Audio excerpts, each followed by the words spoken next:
Quand même la première dame de France parle comme les haters, ce ne sont plus les femmes qui dérapent, c'est la République qui glisse.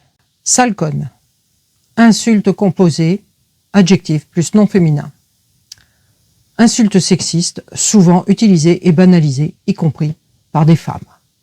Quand elle sort de la bouche d'une figure d'autorité, et surtout d'une figure emblématique comme une première dame, elle ne vise pas seulement la personne attaquée, elle légitimise un système de dénigrement où le féminin sert d'insulte.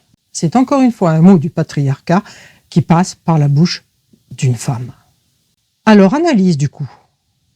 Quand l'insulte sexiste vient d'une femme de pouvoir, premièrement, ce n'est pas une femme contre des femmes, c'est un symbole qui se fissure. Quand la femme la plus visible du pays reprend une insulte historiquement utilisée pour rabaisser les femmes, elle renforce ce mécanisme. Elle légitime un vocabulaire conçu pour maintenir les femmes à leur place. Même sous l'émotion, les faits publics restent politiques. Une première dame n'est pas une citoyenne lambda. Ses paroles deviennent un signal culturel, un cadre narratif. Et ici, le cadre dit « on peut insulter une femme en reprenant les vieilles armes du patriarcat ». Troisièmement, ça nourrit un cercle médiatique vicieux. Les rédactions adorent ces échappées verbales, l'insulte tourne, se banalise, se normalise.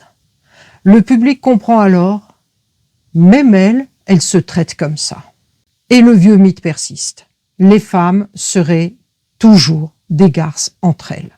Un cliché sexiste recyclé, véhiculé sans aucun filtre correcteur sous la lorgnette masculiniste depuis des siècles pour diviser. Quatrième point, légitimité institutionnelle involontaire. Une première dame n'invente pas la langue, mais elle imprime des normes de comportement.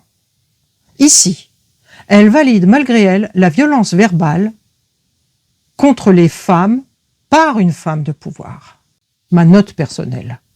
Je ne vous remercie pas, Madame Macron, de nous avoir fait faire un bond en arrière monumental. Je ne vous remercie pas d'avoir fait reculer la cause des femmes qui luttent depuis des siècles pour une égalité de statut, de parole et même d'existence.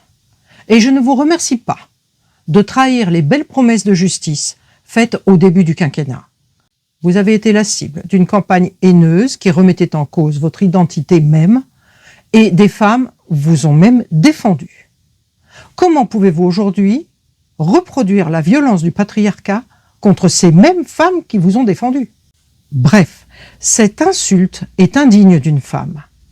Et le problème n'est pas que vous soyez une femme.